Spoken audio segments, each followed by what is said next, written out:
কাপড় চোপড়ের সৌন্দর্য বাড়ানোর জন্য সুন্দর সুন্দর ডিজাইন এবং অ্যাক্সেসরিজের বিকল্প কিছুই নেই। তাই আমরা ডিজাইন তৈরি করতে অবশ্যই সুন্দর সুন্দর ডিজাইন তৈরি করব এবং বিভিন্ন অ্যাক্সেসরিজ ব্যবহার করব। আমরা টেইলরিং কাজ করতে গিয়া অনেকেই অনেক সময় অনেককে পরামর্শ দিই যারা জানি। অনেকে এমন একটা পরামর্শ দেয় যে এইভাবে গিয়ে এইভাবে খাটালান, এইভাবে খাটলে হয়ে যাব। আমি বলবো পারফেক্টলি একটা জিনিস শেখানোর চেষ্টা করেন, সঠিকভাবে শেখানোর চেষ্টা করেন। আপনি যে জিনিসটা সঠিক জানেন এই জিনিসটা উপস্থাপনা করেন। আপনি আমি যেটা জানি না এটা আরেকজনের শেখানোর কোনো প্রয়োজন নেই, কারণ সে যদি ভুল শিখে আজকে 2 দিন পরে সেই মনে মনে মনটা খারাপ করব যে না আমাকে সে ভুল শিখাইছে, লোকটা ভালো না। তাই যতটুক শিখাইবেন এই অনলাইন জগতে খুব বিশ্বস্ততা অর্জন করাটা খুব কঠিন। তাই যদি বিশ্বস্ততা অর্জন করতে চান যতটুকু শিখাইবেন ছোটোখাটো করে শিখান, সঠিকটা সেরেন।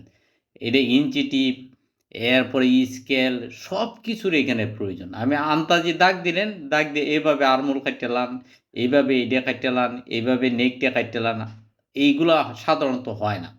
বিশেষ করে টেইলরিং কাজ এগুলা সাধারণত হয় না। এটা বেশি বেশি প্র্যাকটিক্যালের দরকার। তাই আমরা যারা এই কাজ শিখাইতেছি অনলাইনে, আমরা সবাই অন্তত যারা শিখতেছে তাদেরকে পরামর্শ দিব কিভাবে সে খুব ভালোভাবে শিখতে পারে। এবং ভালোভাবে শেখার জন্য সঠিক যে পরামর্শটা রয়েছে এটা হচ্ছে বাস্তব এবং নিজে নিজে বেশি বেশি চর্চা করা, প্র্যাকটিক্যাল করা, মেশিনে বইসা বারে বারে জিনিসটাকে চর্চা করা। সে যত বেশি চর্চা করবে, যত বেশি প্র্যাকটিক্যাল করবে তত তাড়াতাড়ি শিখবে। কারণ হলো এইটার সাথে হাতের একটা সম্পর্ক আছে, মেশিনের একটা সম্পর্ক আছে।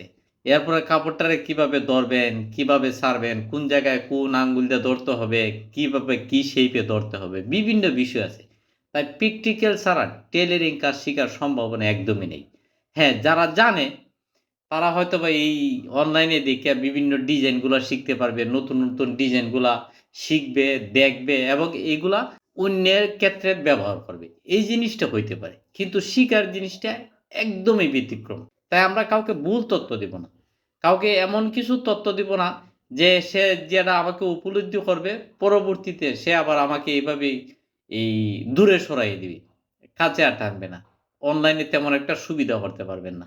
অনলাইনে সুবিধা করতে গেলে সঠিক পরামর্শ দেন, সঠিক ওয়ে দেন। সূত্র আছে, থাকবে। সূত্র একজন মানুষই তৈরি করছে। তাই কাজ শিখেন, সূত্র শিখেন, খুব কাজে লাগবে। তবে সূত্রের বাহিরে যাওয়ার চেষ্টা করেন। কিভাবে সূত্র ছাড়া একটা বডি স্ট্রাকচারের উপরে একজন মানুষকে দেইখা কিংবা কিভাবে খাটলে কি সুবিধা পাওয়া যাবে এই জিনিসগুলা একটু ট্রাই করেন। যত বেশি ট্রাই করবেন তত বেশি শিখবেন।